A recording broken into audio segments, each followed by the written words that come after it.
Chapter 149. A moment later, the carriage halted. The front of Deluma Palace, the largest building inside the city's second wall, was a constant flow of arriving and departing carriages, almost forming a mountain.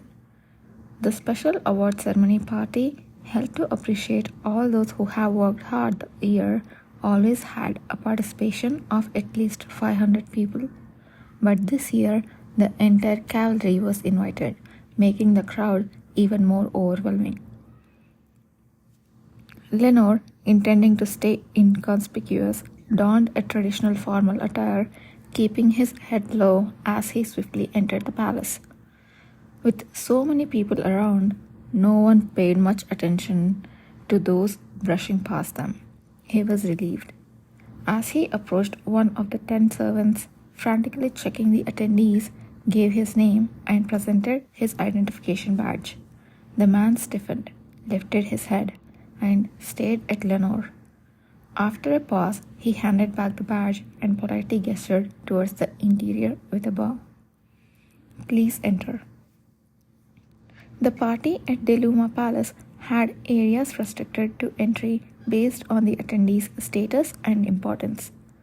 Those of relatively lower status stayed on the first floor, but the truly important individuals were granted the right to directly enter the second floor. The powerful nobles, renowned knights, mages, and the envoys from foreign countries visiting the empire to celebrate this harvest festival were the protagonists here. Lenore headed straight towards the second floor. There were many people, but the few chairs placed at the most visible part of the vast hall were all empty. These were reserved for the emperor, the empress, the crown prince, and the Duke of Paleta, among other imperial family members. However, the emperor had been absent from these parties for a few years now, citing poor health and delegating his duties to the empress, so those in attendance naturally assumed the same for this year. It seems the crown prince has not yet arrived yet. He covertly scanned the attendees. Despite the significant incident at Apeto House, the second floor of Deluma Hall was calm as if nothing had happened. When the cavalry yet to arrive, the largest crowd had gathered around most famous foreign dignitary, the second prince of the kingdom of Nerlan. Lenore felt a strange anger and bitterness as he watched the chattering attendees exchange elegant smiles. Clenching his fist did not make these feelings disappear. "No way, it really is young Master Lenore." Then someone recognized Lenore and started a conversation.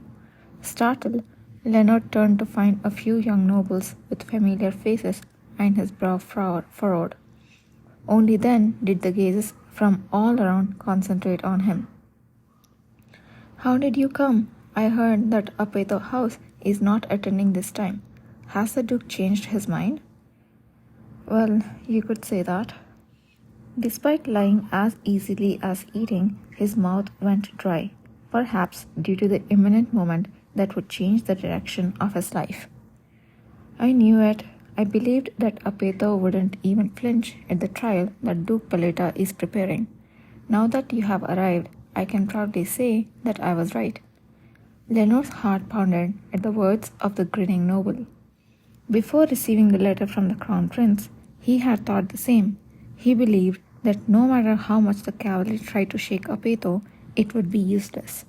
That all blame lay with the insane Beltrail, and once his father calmed his anger, he could be freed. However, Crown Prince Kachtian had poured cold water on his hopes and informed him of the harsh reality. If Ashas had deliberately passed information related to Lenore's transgression to the cavalry, he, who was out of favor and had lost his relatives, would be unable to respond. Ignoring the chatter and interest-filled gazes of the nobles, Lenore felt that his decision to accept the meeting with Crown Prince Kachtian was indeed the best choice. "Yes, for the future, I will have to endure situations like this." Why are you all swarming and blocking the entrance so distastefully? Please step aside. Then someone who had just entered directed a sharp complaint at the nobles surrounding Lenore. They turned their heads in anger at the direct insult to their dignity, but upon seeing his face, they quickly dispersed. Lenore, watching the person coming through the dispersing crowd, quickly understood why they had scattered. Keol the Diarca. Not many people liked him, notorious for his recklessness. However, the family name behind Keol was not one to be disregarded. Lenore braced himself, wondering what Keol might say to him. But to his surprise, Keol only glanced at him once and walked past. It was as if he hadn't even noticed Lenore. That arrogant kid. Lenore ground his teeth, glaring at Keol. He ignores me like that because he knows why I'm here today. Sure, today he may feel like if the Duke of Diarca's influence is his, but it won't be like that in the future. The cavalry has arrived. They'll be coming up soon. Let's see how high and mighty the Duke of Peleta appears. A short while later, the area became noisy again. Turning his head, Lenore blinked in surprise as he felt an unfamiliar wind blow from the large golden entrance door. The previously languid air inside the hall changed in an instant with the wind. As if by agreement, everyone turned their eyes in the same direction.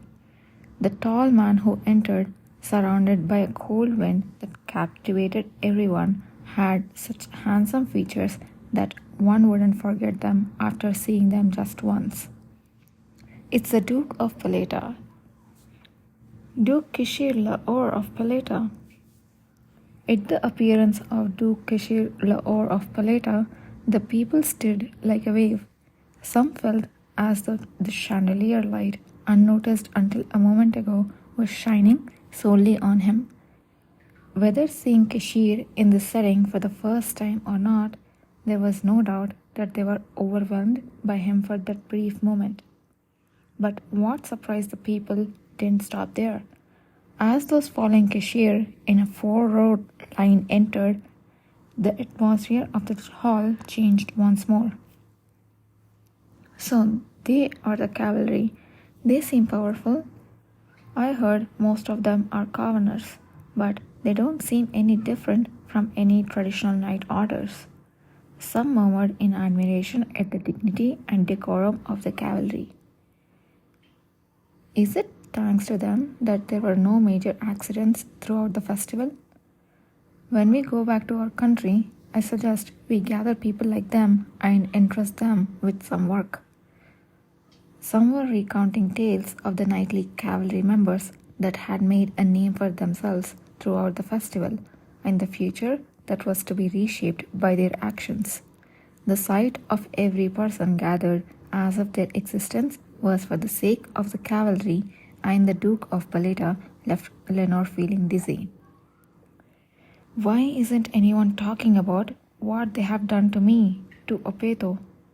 Lenore couldn't shake the nearly terrifying image of Kishir playing loosely with his words while hiding Revlin behind him, taking on both the Duke of Opeto and Lenore himself.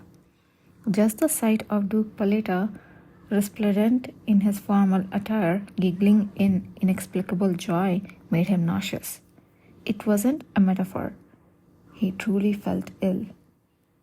Damn it, why hasn't the Crown Prince of Kashtan arrived yet? Does he remember our promise? As he saw the cavalry members clad in white formal attire dispersing throughout the party hall, Lenore slowly began to step back.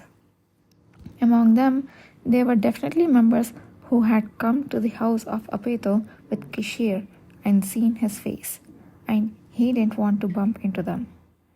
Rubbing his face nervously, he headed towards a corner of the hall. With his heart pounding uncomfortably fast, he thought it might be better to step into the rest area for a while. As Lenore, catching his breath from the brisk walk, bumped into someone again. Oops. If it had been a guest he knew, he would have apologized. But the person was a noble woman he was meeting for the first time. He tried to ignore her and continued walking, but another person who held the stumbling woman, who was about to fall after he stepped on her hem, grabbed his hand, preventing him from doing so. "Excuse me, shouldn't you apologize first?" When Lenore turned his gaze, he was shocked to realize that the rude and arrogant man was a member of the cavalry he remembered.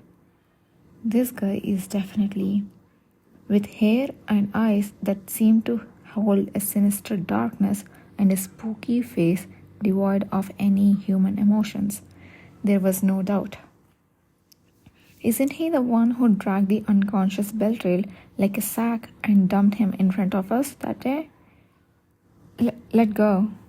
Lenore, momentarily paralyzed in his senses, shook his arm furiously, forgetting even his dignity to shake off the man's hand. He then turned and started to walk briskly in the opposite direction, only to halt as he was about to bump into someone else. This time, his would-be collision was with a waiter carrying several golden goblins on a tray. Feeling that he had finally found someone he could rightfully be angry with, Lenore raised his voice, all the pent-up anger pouring out. "You idiot, where are your eyes?"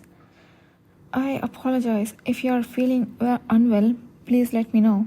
Immediate measures will be..." "Forget it." As he opened his mouth to speak, his throat was parched as his voice cracked. Lenore, realizing the intense thirst within him, reached out roughly for a goblet of water carrying while panting for breath. "Give me a drink. Please move. Wait a moment. That drink is..." "Shut up. Can't you just get another drink?" Before the waiter could object, he gulped the drink hastily. Feeling the burning sensation as it traveled down his throat, Lenore patted his momentarily refreshed throat, sighed quietly. However, the relief was short-lived. The next moment, he experienced a pain so great in his stomach that it couldn't be compared to before, shooting straight up to his throat. Swallowing his breath at the same time as the goblin fell, shattered on the floor, Lenore fell to the ground, clutching his throat.